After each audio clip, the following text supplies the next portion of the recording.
চলো বন্ধুরা, তোমাদের সাথে একটা রেসিপি শেয়ার করছি। দেখো, এখানে মাছ আছে। দেখো, এটা কি মাছ বলো তো? বগো মাছ। আর এটা আছে চিংড়ি মাছ।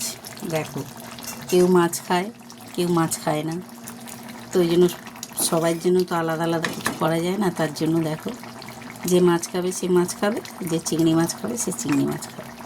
এটা আমি বানিয়েছি। দেখো, ছোটো ছোটো করে আলু কেটে নিয়েছি, আলুটা ছাঁকা তেলে ভেজে নিয়েছি। তারপরে আদা, রসুন, পেঁয়াজ, ধনে, জিরে, কাঁচা লঙ্কা, টমেটো সব একসাথে আমি মিক্সিতে পেস্ট করে নিয়েছি। নিয়ে কড়াতে তেল দিয়ে ভালো করে মশলাটা কষিয়ে নিয়ে তারপরে মাছ, আলু সব একসাথে দিয়ে দিয়েছি।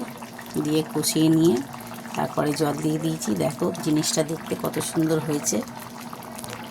দেখো কত সুন্দর হয়েছে জিনিসটা দেখতে। এতে গরম মশলা দিতে হবে না, কিন্তু খেতে খুব টেস্টি হবে। তোমরা করে খেয়ে দেখো, মাছ আর চিংড়ি মাছ একসাথে। রেসিপিটা খুব সুন্দর, অসাধারণ খেতে হয়।